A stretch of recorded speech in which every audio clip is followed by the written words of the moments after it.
نحمده ونصلي على رسوله الكريم اما بعد فاعوذ بالله من الشيطان الرجيم بسم الله الرحمن الرحيم كذلك ارسلناك في قد خلت من قبلها لتتلو عليهم الذي اوحينا اليك وهم يكفرون بالرحمن قل هو ربي لا اله الا هو عليه توكلت واليه متاب ولو أن قرآنا سجلت به الجبال أو قطعت به الأرض أو كلم به الموتى بل الله الأمر جميعا أفلم ييأس الذين آمنوا أن لو يشاء الله لهدى الناس جميعا ولا يزال الذين كفروا تصيبهم بما صنعوا قارعة أو تحل قريبا من دارهم حتى يأتي وعد الله إن الله لا يخلف الميعاد۔ سورۃ الرعد کا درس چل رہا ہے۔ اسی سورت کی آیت نمبر 31 اور 31 تلاوت کی گئی۔ ان آیتوں کے اندر اللہ رب العزت نے فرمایا کہ نبی آپ سے پہلے بھی ہم نے امتیوں کے پاس رسول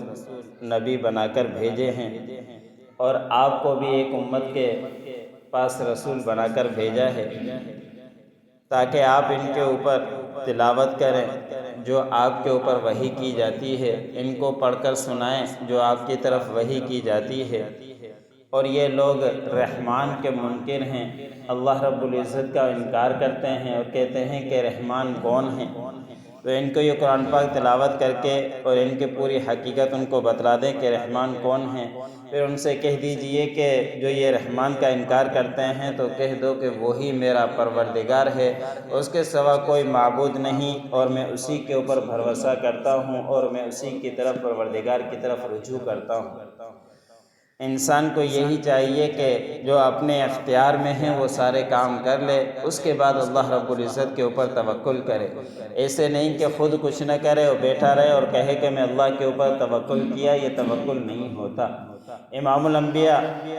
صلی اللہ علیہ وسلم صحابہ اکرام کو تعلیم کے طور پر سب کے سامنے بھی اس طرح کی باتیں کیا کرتے تھے۔ آپ صلی اللہ علیہ وسلم کا معمول تھا کہ کوئی دور سے آتا تو اس سے پوچھتے کہ کہاں سے آئے ہو، کیسے آئے ہو، کس کے ساتھ آئے ہو، کہ کوئی ضرورت ہو کھانے کی، کسی چیز کے انتظام کی تو اس کا کیا جا سکے۔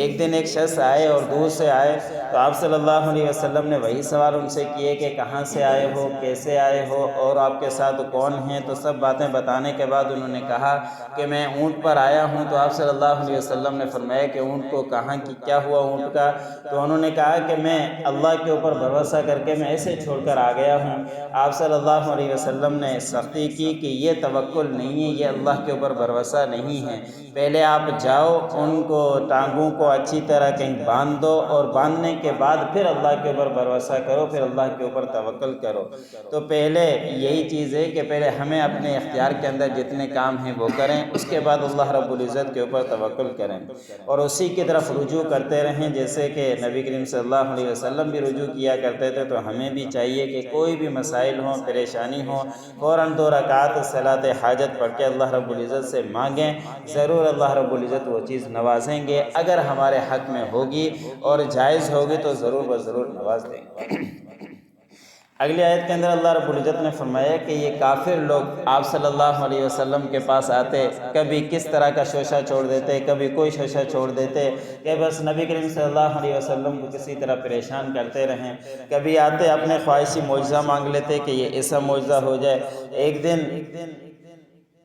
ابو جہل، جس کو ابو الحکم کہا جاتا ہے، ابو الحکم کنیت ہے اور وہ سردار جو ہوتا تھا اس کو ابو الحکم کہا جاتا تھا، وہ ایک دفعہ آپ صلی اللہ علیہ وسلم کے مجلس میں آیا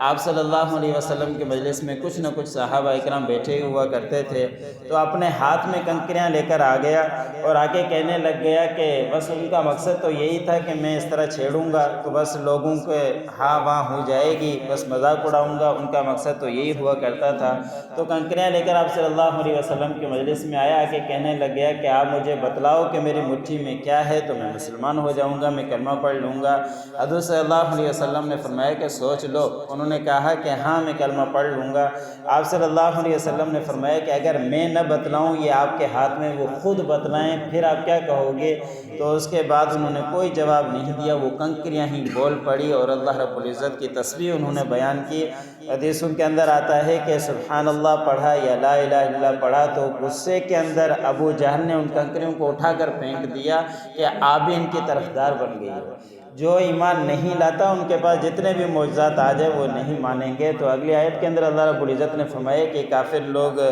اپنا منصوبہ بنا کر آپ صلی اللہ علیہ وسلم کے پاس پہنچے، آگے کہنے لگ گئے کہ آپ اللہ کے بڑے نبی ہو، آپ داؤد علیہ السلام سے بھی آپ کا بڑا مرتبہ ہے، داؤد علیہ السلام کے پہاڑ ماتحت ہوا کرتے تھے، داؤد علیہ السلام تسبیح پڑھا کرتے تھے تو یہ پہاڑ بھی تسبیح بیان کیا کرتے تھے، اور آپ کا بڑا مرتبہ ہے، آپ سلیمان علیہ السلام کے بارے میں کہتے ہو کہ ہوا ان کے تابع ہو گئی تھی تو آپ کے بھی ہوا تابع ہو جائے، اور اس طرح کے شوچے چھوڑ کر اعتراضات کرتے ہوئے انہوں نے کہا کہ یہ قرآن ہے آپ کا، اس کے ذریعے آپ پہاڑوں کو چلا دیں ہم ایمان لے کر آ جائیں گے، یا زمین کو آپ ٹکڑے ٹکڑے کر دیں کہ یہ بڑے بڑے پہاڑ ہے، سبز علاقہ ہمارے پاس نہیں، نہریں نہیں ہیں، یہ زمین پہاڑ ختم ہو جائیں، نہریں بے پڑیں اور زمین ایک جیسی ہو جائے ہم ایمان لے کر آ جائیں گے، یا یہ کر لیں کہ جیسا کہ آپ کہتے ہو کہ عیسیٰ علیہ السلام کے ساتھ مردوں نے بات کی تھی تو ہم بھی کہتے ہیں کہ اس قرآن کے ذریعے آپ کسی مردے سے بلوا لیں اور کوئی مردہ زندہ ہو جائے اور وہ بولے تو ہم ایمان لے کر آ جائیں گے۔ اس کے جواب میں اللہ رب العزت نے آیت نازل بیان فرما کر کہہ دیا کہ یہ ایمان کبھی بھی نہیں لائیں گے اگرچہ ان کے سامنے پہاڑ ریزہ ریزہ ہو جائے، اگرچہ ان کے سامنے زمین ٹکڑے ٹکڑے ہو جائے، اگرچہ ان کے سامنے مردے بولنے، لیکن اس کے باوجود بھی وہ ایمان نہیں لائیں گے۔ حالانکہ پہاڑوں سے زیادہ چاند کا 2 ٹکڑے ہو جانا یہ آپ صلی اللہ علیہ وسلم کا معجزہ تھا جو انہوں نے مانگا۔ پہاڑ تو سامنے ہے، چاند تو کتنا دور ہے، لاکھوں میل دور، اس کے اوپر اشارہ کیا وہ 2 ٹکڑے ہو گئے۔ ان سے بڑا تو معجزہ کنکریوں کا بولنا تھا، وہ کوئی معمولی چیز تھی کہ پتھر ہے، پتھر بھی آپ صلی اللہ علیہ وسلم کے حکم سے بول رہے ہیں، اور اس سے بڑا اور کیا معجزہ ہوگا کہ آپ صلی اللہ علیہ وسلم ایک ہی رات کے اندر 7 آسمانوں سے بھی ہو کر آ گئے اور مسجد اقصیٰ سے ہو کر واپس پہنچ گئے۔ اس سے کم معجزہ اور کون سا ہو سکتا ہے؟ لیکن ان کے اندر ضد تھی اور ضد کا کوئی علاج دنیا کے اندر ہوا ہی نہیں کرتا۔ تو اللہ رب العزت نے فرمایا کہ اگر ان کو یہ تمام معجزے دکھلا بھی دیے جائیں لیکن اس کے باوجود بھی ایمان نہیں لائیں گے، بلکہ تمام حکم اللہ رب العزت کے لیے ہی ہیں۔ اور یہ آیت جب انہوں نے خواہش کی تو صحابہ کے دلوں کے اندر بھی بات آئی کہ اگر اس طرح ہو جائے تو یہ بہت سارے لوگ مسلمان ہو جائیں گے، امید ہماری بھی بڑھ جائے گی۔ تو اللہ رب العزت نے فرمایا کہ یہ لوگ نا امید ہو گئے کہ یہ معجزے ہم دکھا دیں ایمان لے کر آئیں گے، حالانکہ اللہ رب العزت کے اختیار میں ہیں، جسے چاہے اللہ رب العزت ہدایت دے۔ ان صحابہ اکرام کو اس سے نا امید نہ ہونا چاہیے، جس کو اللہ ہدایت دیتا ہے وہ چاہے تو سارے کے سارے ہدایت پر آ جائیں اور چاہے تو سارے کے سارے گمراہ پر رہیں۔ اللہ رب العزت نے اتنا تو اختیار دیا ہے کہ جو راہ راست پر آنا چاہے آ سکتا ہے، اس کے اوپر کوئی پابندی نہیں۔ اللہ رب العزت نے فرمایا کہ ہمیشہ یہ کفر کے اندر ہی پھنسے رہیں گے اور ان کے اوپر مصیبتیں آتی رہے گی ان کے کرتوتوں کی وجہ سے۔ کبھی ان کے اوپر طوفان آ جائے گا، کبھی قحط سالی کا عذاب آ جائے گا، کبھی ان کے قریب کے علاقوں کے اندر کوئی عذاب آ جائے گا، مصیبت آتی رہے گی، یہاں تک کہ اللہ کا وعدہ نہ آ جائے۔ اب اللہ کے وعدے سے کیا مراد ہے؟ کچھ مفسرین نے لکھا ہے کہ اللہ سے وعدے سے مراد قیامت ہے، کہ یہ اسی کیفیت کے اندر رہیں گے، ان کو مصیبت تکلیفیں پہنچتی رہیں گی جب تک کہ قیامت آ جائے۔ کچھ مفسرین نے لکھا ہے کہ جب یہ مکہ فتح ہو جائے، مکہ فتح ہونے تک یہ اسی کیفیت کے اندر، عذاب کے اندر، تکلیفوں کے اندر تکلیفوں کے اندر پڑے رہیں گے۔ بے شک اللہ رب العزت اپنے وعدے کی خلاف ورزی نہیں کرتے، جب قیامت ہے یا مکہ کا وعدہ ہی یہ آ کر ہی رہے گا اور پھر یہاں تک کہ یہ تکلیف و مصیبت کے اندر ہی پڑے رہے گا۔ كذلك ارسلناک فی امت قد خلت من قبلها، اسی طرح ہم نے آپ کو بھیجا ایک امت میں اور آپ سے پہلے بھی گزری ہیں امتیں، لتتلو علیہم الذی، تاکہ آپ ان کے اوپر تلاوت کریں، ان کو پڑھ کر سنائیں، اوحینا الیک، جو ہم وحی کرتے ہیں آپ کی طرف، وہم یکفرون بالرحمن، اور رحمان کا انکار کرتے ہیں۔ قل هو ربی لا الہ الا ہو، کہہ دیجئے کہ وہی میرا پروردگار ہے، اس کے سوا کوئی معبود نہیں، علیہ توکلت و الیہ متاب، اور اسی کی طرف میں توکل کرتا ہوں